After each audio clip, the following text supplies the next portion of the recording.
know at the beginning of the year we're going to give away a lot. So whenever a need arises, we don't have to think of, do we have enough to give away? We've already decided we have enough to give away. What it does though is it frees you. It frees you to act when the need arises, when you become aware of it. Doesn't matter if that's the invasion of Ukraine, if it's floods, if it's during COVID where food insecurity was much worse. If you've made the decision you're going to give, now you can act fairly easily. If every time that there's an emergency, you have to wait, and you have to think about it, and you have to budget and so forth, the emergency is over. It's left you behind. So we want to be at the beginning. We want to be the pointy tip of the spear, and we want to try and inspire others to come with us. We knew that there were problems with homelessness, and the small committee studied what the greater need would be, and it was for homeless women and children. So we established BARN, Transitional Housing for Homeless Women and Children, and we were able to keep that operating for full 20 years. We used to have a gala, a big fundraiser for BARN, and the Baisdens were all, they have a way of reaching out to many, many people. It amazes me how many people they have helped, but they took a particular interest in BARN. And in that year, they had a funding gap. Patty and I were aware of the funding gap.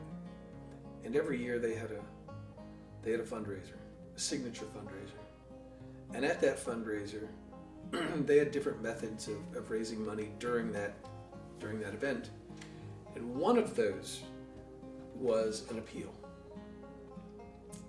And there were two people in the room who knew what was going to happen during the appeal. And that was myself and Patty. We had come with a fairly large check, and I approached the executive director, and I approached the chairman of the board, and I told them when the appeal started, I needed the microphone. And they looked at me a little funny, and they agreed. So I found the head auctioneer, who was someone that Patty and I knew from other charitable auctions, and told him that we needed the mic. He looked at me askance. So they started the appeal, and Patty and I stood up in front of several hundred people in a ballroom. And what we did was, everybody there knew there was a funding gap. Other people, no one knew quite how big. And we described there was a funding gap, and we were here to make a difference.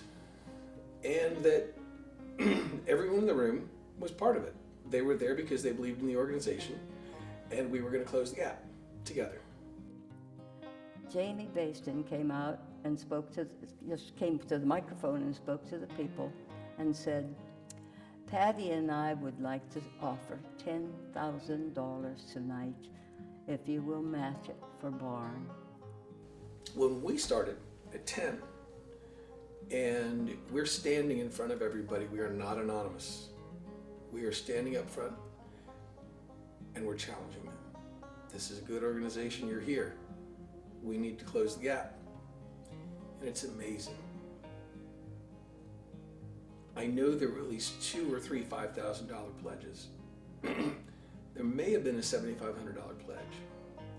But basically what happened was, if you looked at the structure of how many pledges were given at what size, it's like all of them were raised 2 notches. So the year before and the year before, those same people could probably, if they wanted to, if someone was really reminding them of what that charitable organization did for the community, they probably could have given more.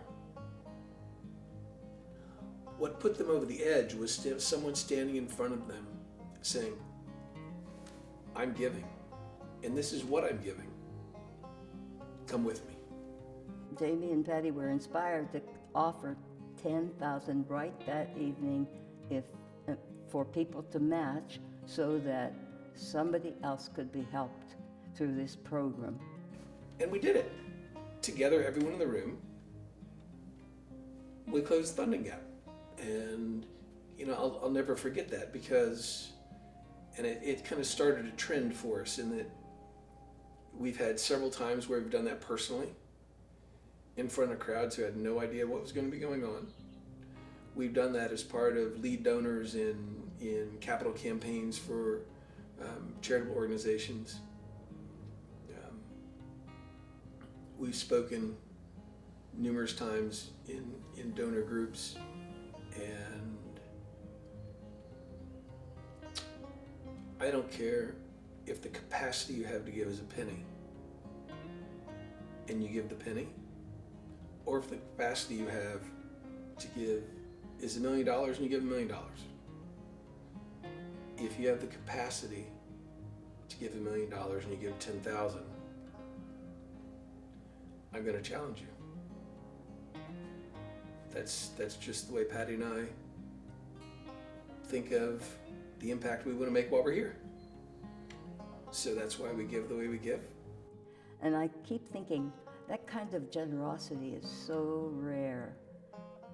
And the Baisdens seem to have it. They seem to have a generosity that's beyond what most people have.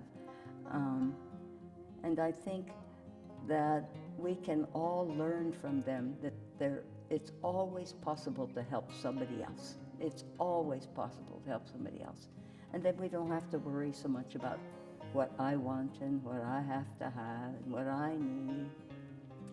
That's the kind of harmony we have in our community, and that's what I think the Baisdens create. I think they create a harmony among people. We can all work together. We can help one another. And that one can't do better than that. One cannot do better than that.